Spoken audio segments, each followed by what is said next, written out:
जर तुम्हाला असं म्हटलं यशस्वी जयस्वालनं विराट कोहली, रोहित शर्मा, हार्दिक पांड्या, सूर्यकुमार यादव, रवींद्र जडेजा यासारख्या प्लेयरला मागे टाकलेलं आहे तर तुम्हाला विश्वास बसेल का?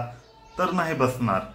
तर ही गोष्ट खरी आहे की यशस्वी जयस्वालनं 2024 मध्ये 1000 रन बनवणारा तो पहिला भारतीय प्लेयर ठरलेला आहे। भारतीयच नाही तर जगातला पहिला बॅट्समॅन ठरलेला आहे ज्यानं 1000 रन पूर्ण केलेले आहेत 2024 या सालामध्ये इंटरनॅशनल मध्ये। यावरून तुम्हाला कळेलच की यशस्वी जयस्वाल कसल्या प्रकारच्या फॉर्म मध्ये आहे। काल फक्त त्याला 7 रन बनवायच्या होत्या आणि कालचा पण मॅच त्यानेच टोन सेट करून दिली कालच्या मॅचची 15 बॉल मध्ये 30 रन काढून। काल त्याने 7 जरी रन काढले असत्या तर 2024 मध्ये इंटरनॅशनल मध्ये 1000 रन बनवणारा तो प्लेयर ठरणार होता आणि काल 30 रन बनवून त्यानं हे पण कार्य करून दाखवलेलं आहे। आतापर्यंत यावर्षीचं सीझन सगळ्यात चांगलं जर गेलं असेल तर ते यशस्वी जयस्वाललाच गेलेलं आहे। आणि यशस्वी जयस्वालचा जर तुम्ही ओव्हरऑल परफॉर्मन्स बघितला तर फक्त T20 मध्येच नाही तर वन डे कसोटीमध्ये पण तो बॅलन्स मध्ये खेळत असतो। खूपच अग्रेसिव्ह आहे अशातला पण भाग नाही। म्हणजेच त्याचा T20, वन डे आणि टेस्ट मध्ये खेळण्याच्या स्टाईल वेगवेगळ्या आहेत। T20 मध्ये तो एकदम रोहित शर्मा सारखा आक्रमक पण खेळतो आणि वन डे टेस्ट मध्ये तो पेशन्सली पण खेळू शकतो। म्हणजे अशा प्रकारचं टॅलेंट आहे। आता एका वर्षामध्ये 1000 रन काढणं ही सोपी गोष्ट नाही, तुम्ही विचार करा।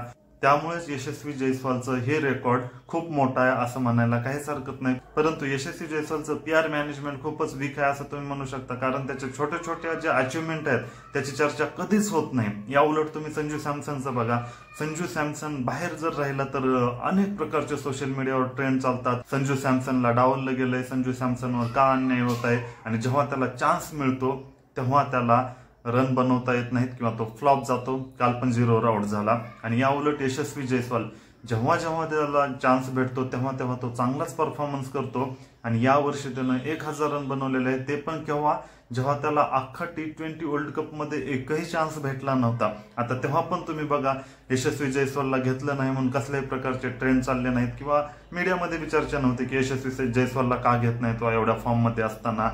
परंतु त्यानं तेव्हा पण काही बोलून दाखवलं नव्हतं आणि जेव्हा त्याची निवड झिम्बाब्वे दौऱ्यामध्ये झाली तेव्हा पण चांगला परफॉर्मन्स केला आणि आता श्रीलंकेमध्ये पण चांगलाच परफॉर्म करतोय।